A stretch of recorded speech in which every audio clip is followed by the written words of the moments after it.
Good evening, and welcome to the CCM Fans Report. I'm Arthur Fishel. And I'm Martha Fishel. Tonight, we are reviewing a week where the football was frequently secondary to the atmosphere. Indeed, from the Hitchcockian avian takeover in Melbourne to the curious tactical deployment of a stadium fire alarm on the Central Coast, it has been a period of significant sensory overload. And let's not forget the literal drought at Bar 1, though Arthur seems to be the only victim of that particular tragedy. It is a matter of professional integrity, Martha. Also, we witnessed the rise of young Jesse Mantell, a performance of such significance that it briefly outshone the mediocrity of my pale ale. He was brilliant, dear. Let's get stuck into it.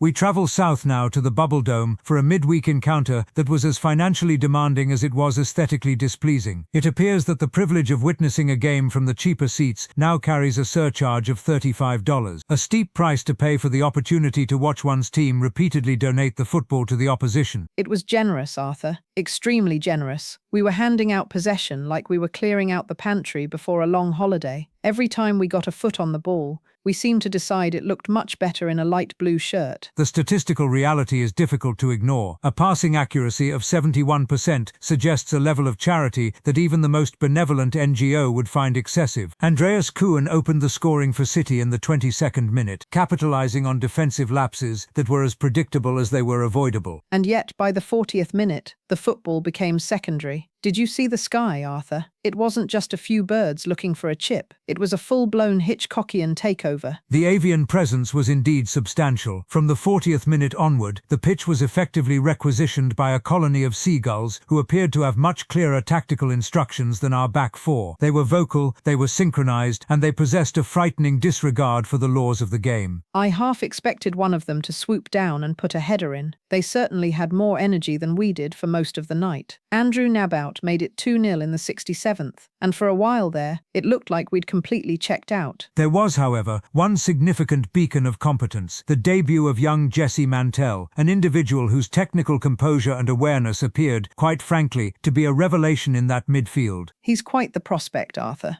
He seemed to be everywhere at once, and his anticipation was top-notch. He didn't look overawed by the occasion at all. It was lovely to see him get his first senior minutes. He certainly appeared prepared for the transition, Martha. And then Ali Agla popped up in stoppage time. It didn't change the result, but it at least made the walk to the kitchen for a consolation cup of tea slightly less miserable. A 2-1 defeat that effectively leaves our finals aspirations in the hands of the mathematicians and the optimists. It was a performance that lacked the necessary grit to match the price of admission.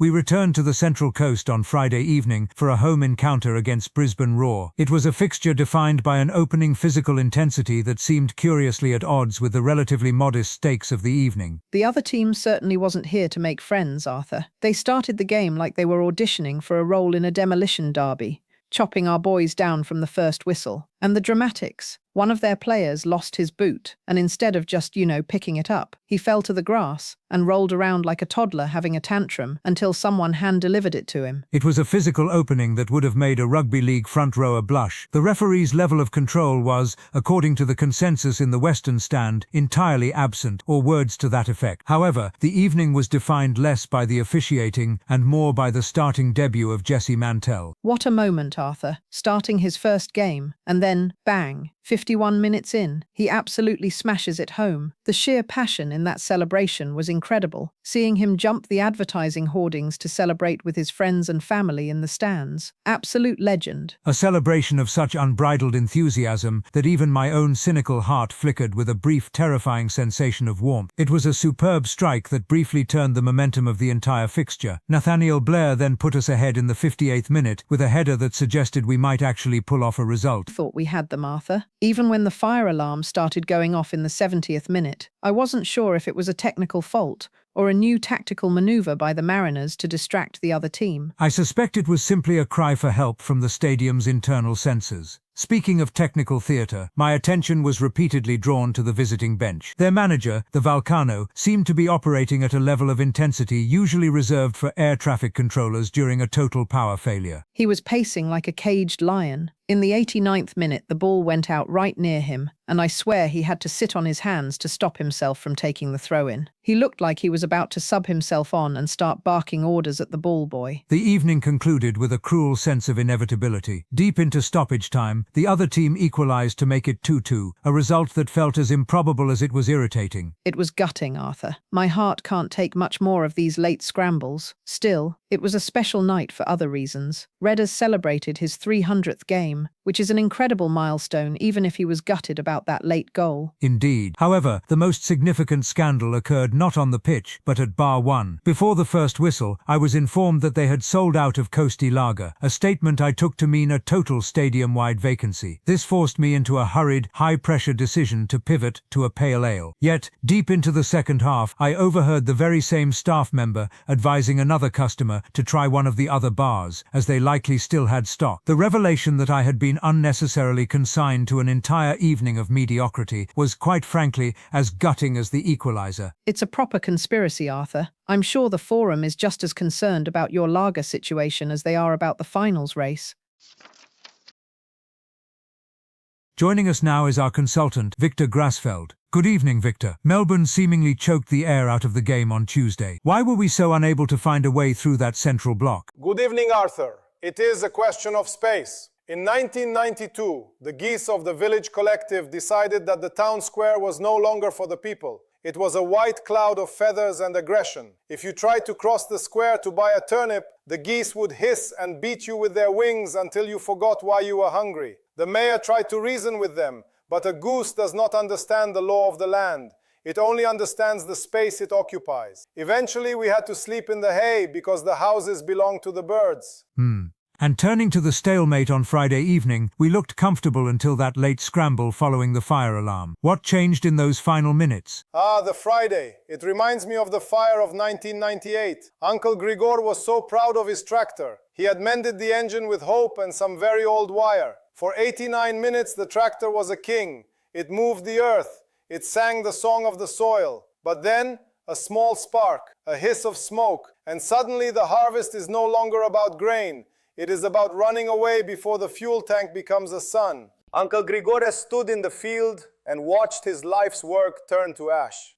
It is such a shame when the gear fails like that, especially for a man like Grigor. We will have to see if those issues are resolved before Sunday. Thank you, Victor. We'll have to leave that there. The soil does not lie, Arthur. Only the men who walk upon it. It is time now for the Mooned Report, a segment in which we attempt to reconcile our league position with the indifferent movements of the celestial bodies. Following the midweek defeat in Melbourne and the subsequent stalemate on Friday, our celestial standing remains in a state of precarious equilibrium. The Mariners have mooned 7 teams so far this season. This tally is currently supplemented by 8 half-moons and 9 lunar eclipses, a distribution that leaves us drifting in the void between the final series and the conclusion of the regular season. Avoiding the wooden spoon is at least a start, Arthur. It is a small victory, but one that the forum will take after the season we have had. A silver lining on a remarkably dark cloud, Martha. We have avoided the spoon, but the moon remains effectively out of reach for our finals aspirations. We look now to the A-League ladder, where the Mariners currently occupy 9th position. While the recent results have clearly complicated the narrative, a mathematical path to the finals remains, however narrow, a theoretical possibility. Theoretical is doing a lot of heavy lifting there, dear. What is next on the calendar? Our attention turns to Sunday, the 19th of April, for a 1 p.m. kickoff away against Auckland FC. It is a fixture of significant consequence, as Auckland currently sit in second place, trailing Newcastle by a mere 3 points. The scenario presented by the supporters suggests that if Auckland were to succeed on Sunday, and we were to then defeat the Jets in the final round, we effectively hand Auckland the premiership and make sure the Jets finish with absolutely nothing. It's the ultimate spite play, Arthur. ABTFS. Anyone but the Martha. Scum. It might be the only time we ever feel good about a defeat. A strategy that prioritizes the misfortune of one's rivals over one's own success. It is a remarkably sophisticated level of pettiness that I find, quite frankly, admirable. That concludes our report for this evening. We'll be back after Auckland to see if the spite play actually pays off. Up the coast. Until next time, this has been the CCM Fans Report.